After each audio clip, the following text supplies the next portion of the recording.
스바냐 2장입니다.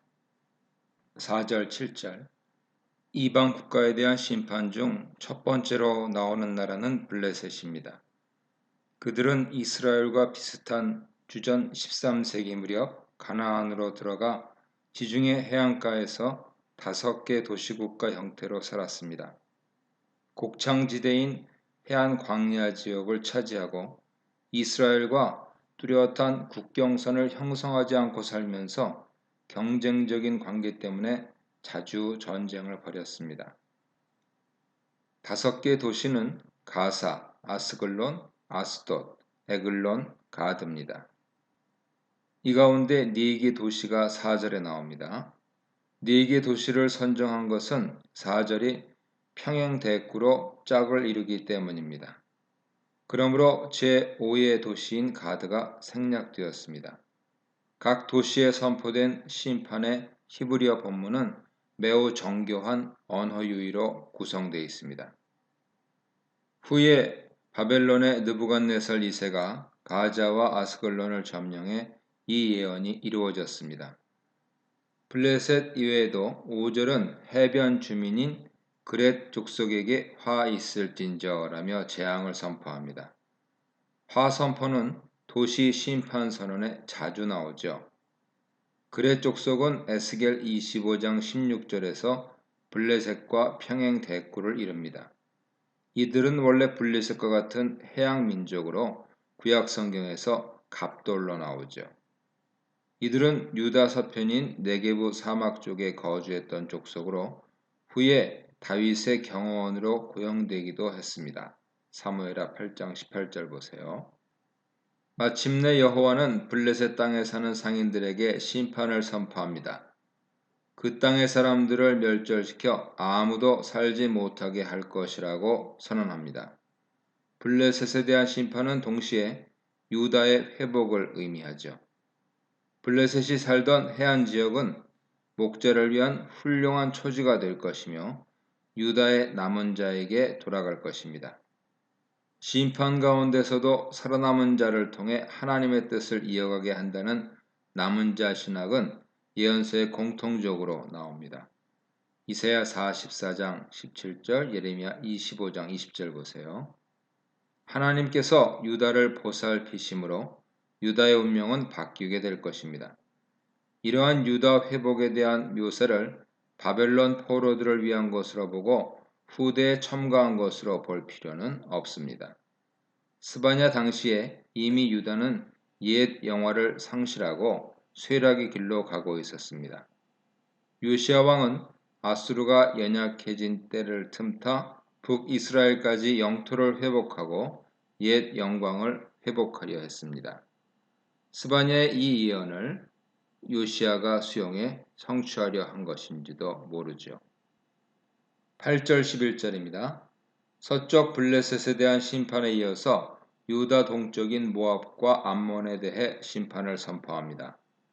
요단강 건너편에 위치했던 두 나라는 유다와 많은 갈등을 빚었습니다. 그들은 유다를 무시하고 비방했으며 국경까지 확장했습니다. 그 결과 그들은 교만해졌죠. 두 나라는 사해 건너편의 소돔과 고모라 옆에 위치했습니다. 그러므로 여호와는 두 나라가 소돔과 고모라처럼 황폐해질 것이라 자신의 삶을 걸고 맹세하시면서 단호하게 선포합니다. 폐허가 된 모압과 암몬 지역 역시 블레셋 땅처럼 유다의 남은 백성들이 기업으로 차지할 것이라고 선포합니다. 스바냐는 유다의 겸손한 자들에게 강한 희망의 메시지를 선포합니다. 모압과 암몬이 황폐하게 된 이유는 그들이 교만했기 때문입니다. 그들은 교만하게 유다를 비방하고 조롱했죠. 11절은 암몬과 모압뿐만 아니라 앞에 블레셋까지 포함한 여호와 말씀입니다. 여호와께서 그들에게 두려움이 될 것입니다. 여호와 경외는 이스라엘 신학에서 매우 중요하죠. 그러나 이 용어가 이방인을 향할 때 그 의미는 공포, 두려움입니다. 여호와가 그들에게 위협적인 존재가 되고 세상의 모든 신들의 힘을 약화시킬 것입니다. 그 결과 여호와의 영향력이 확대되어 이방의 모든 섬 사람들이 각자 자기 처소에서 여호와께 경배할 것을 선언합니다. 본문에서 섬 사람들, 개역개정에서는 해변 사람들이라 번역됐습니다. 섬 사람들이란 매우 먼 곳에 사는 사람들을 의미하죠. 유다 사람들이 생각하는 세상 끝을 가리키는 용어입니다. 그들은 각자 자기 처소에서 여호와께 예배드리게 될 것입니다. 여호와의 통치가 세상 끝까지 이르게 될 것이라는 의미입니다. 그러므로 이 장면은 온 세상에 대한 여호와 하나님의 보편적인 통치의 날을 그리고 있습니다. 12절입니다. 구스에 대한 신탁인데요. 1장 1절에서 스바냐의 아버지가 구스 사람으로 나오죠. 구약 성경에서 구스는 이디오피아와 수단을 가리킵니다. 그러므로 구스는 이집트 남쪽에 위치합니다. 서쪽과 동쪽에 이어 남쪽 국가에 대한 심판을 선포합니다. 유다 남쪽으로는 구스 위에 있는 이집트가 있습니다. 본문에서 이집트 대신에 구스를 선택한 것은 스바냐 당시에 남쪽 끝을 구스로 이해했기 때문으로 보입니다. 남쪽 끝에 위치한 구스까지 하나님 심판의 칼에 죽임을 당할 것이라고 선포합니다. 구스까지 포함한 심판이라는 면에서 전통적인 유다 대적이었던 이집트도 당연히 심판 대상에 포함됩니다. 구스를 남쪽 끝으로 이해한다면 스바냐 3장 10절에 나오는 구스 용례를 더 잘 설명할 수가 있죠. 유다가 회복될 때 구스 강 건너편에서 예물을 가지고 올 것이라고 선포합니다. 여호와의 영향력이 세상 끝까지 미친다 하는 것을 설명해 주는 것이죠. 13, 15절입니다. 여호와의 심판의 마지막 방향은 북쪽입니다. 여호와는 손을 펴서 아스루와 그 수도인 니느웨를 멸망시킬 것을 선포합니다. 아스루와 니느웨는 여호와의 대표적인 대적 세력으로 마지막에 나옵니다. 아스루 제국은 고대 근동의 많은 약소 국가들을 침략하고 약탈했습니다. 그들은 유다의 동족인 북이스라엘을 멸망시킨 원수의 나라죠. 그러므로 가장 강력한 대적 세력으로 여호와의 심판 대상이 되었습니다. 아수르와 니느웨는 사막처럼 메마를 것이라고 선포됩니다. 아수르는 고대 아수르 제국의 수도지만 구약 성경에서는 아수르 제국 영토를 가리킵니다. 궁극적으로 아수르에 대한 이 심판 선언은 주전 612년에 바벨론과 메대 군대에 의해 성취되었습니다. 그러므로 13절에 언급된 여호와가 손을 펴서 라는 말은 여호와께서 이방 나라 군대를 이용해 그의 분노를 풀어낸다는 것을 의미합니다. 니느웨는 아수르 왕 사네립 당시에 건설된 수도로 역시 바벨론과 메대 군대에 의해 멸망했습니다. 티그리스강 위역에 건설되었던 니느웨는 강물을 잘 이용해 아름다운 도시로 가꾸어졌으며 강이 튼튼한 방어막 역할을 했기 때문에 난공불락의 성으로 불렸습니다.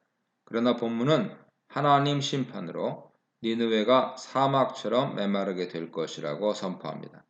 바로 옆에 물이 있어도 여호와 심판으로 인하여 메마른 폐허가 될 것이라고 역설적으로 주장합니다. 14절은 메마른 폐허에 대한 부연 설명이죠. 즉 폐허가 된 니느웨가 동물들의 거주지로 변할 것을 선포합니다.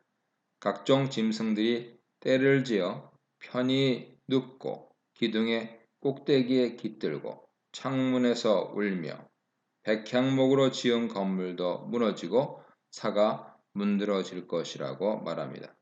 15절은 폐허가 된 니느웨에 대한 조롱글이죠. 니느웨는 자연을 잘 이용해 튼튼하고 멋지게 지은 도시여서 외부로부터의 침략을 걱정하지 않았습니다. 완벽하게 자율적인 구조 체계를 가진 도시였기에 자신들을 최고로 여기며 우쭐했습니다. 그들은 두려워할 대상이 없었죠. 그리하여 세상에 나만 있고 다른 이가 없다고 생각했습니다. 그러나 그 도시도 이제 황폐하게 되고 들짐승들이 사는 곳이 되어 지나가는 자의 비웃음이 되고 말았습니다. 15절은 나훔 3장 18, 19절과 비슷합니다. 무너진 니느웨 소식을 들은 모든 자가 손뼉치고 조롱하는 장면을 그리고 있습니다. 이 문단에서는 심판받을 자와 돌아올 자, 교만한 자들을 향한 심판, 강대국을 향한 심판에 대해 묵상해 보시기 바랍니다.